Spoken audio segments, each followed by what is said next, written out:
What this video is really selling first is relief. Not a car theft solution. Relief.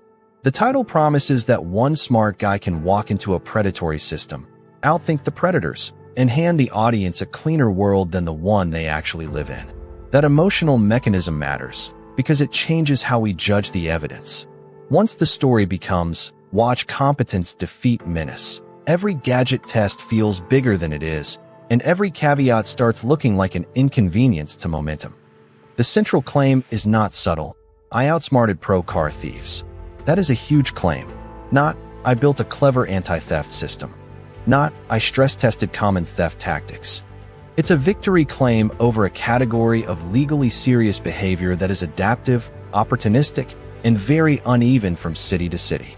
So the first question is whether the video actually proves superiority over professional thieves, or whether it proves something narrower. That a gifted engineer can build unusually creative traps, trackers, and deterrents under controlled conditions.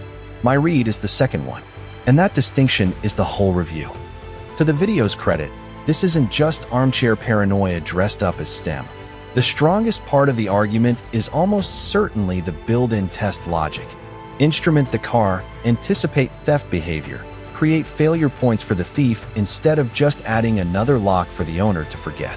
That's a genuinely smart shift in framing. Most consumer anti-theft thinking is static. Buy a device, hope it scares someone off. This video, at its best, treats theft as a sequence of decisions under pressure. If the creator actually maps those decisions and designs around them, that's real intellectual work, not just spectacle. But here's the hidden assumption that the video needs the audience not to stare at for too long. That the thieves in the test environment behave enough like the thieves in the wild for the result to generalize. That's where these videos always get slippery. A professional thief isn't just a generic bad actor with a screwdriver and bad morals. They're a moving target with incentives, time constraints, local knowledge, and a strong instinct for abandoning a car the moment the risk-reward ratio changes. If your system works because it surprises one participant once, that may be clever. It does not automatically mean you have outsmarted pro car thieves as a class. And that word pro does a lot of dramatic labor here. Professional compared to whom? A joyrider? A YouTuber friend asked to improvise? Someone who steals Kias because the ignition exploit is easy?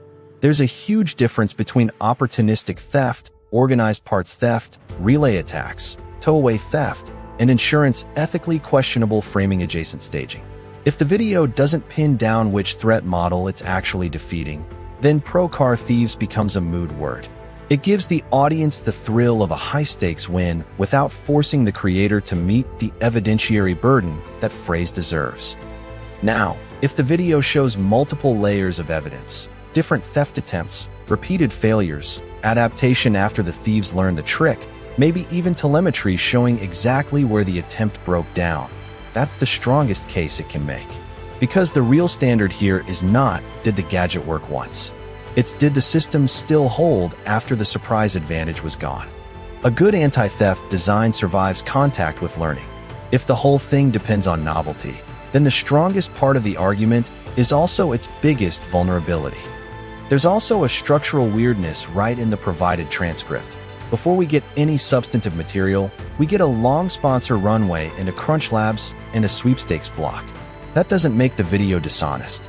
It does tell you what kind of machine this argument is trapped inside. The emotional arc is fear of theft, then the soothing spectacle of problem solving, then a pivot into purchasable ingenuity. Again, I'm not saying the build is fake. I'm saying the video has incentives to make engineering feel like a total answer to a social problem that is messier than engineering alone can solve. And that missing mess matters. Car theft is not just a puzzle of bypassing ignition systems. It's a market problem, a policing problem, a parts demand problem, a parking and storage problem, and sometimes a manufacturer negligence problem. A video like this can absolutely contribute something useful at the level of tactics. But when it frames the ending as a personal victory over pro thieves, it shrinks a networked problem into an individual triumph story. That's satisfying. It's also intellectually flattening. The audience leaves with a hero, not with a map of the problem. I don't want to undersell what the video probably does well, because there's a reason this kind of channel works when it works. It makes security legible. It turns abstract vulnerability into mechanisms you can inspect. It likely teaches viewers how thieves think about friction, speed, visibility, and access, which is already more useful than the average local news panic package about crime.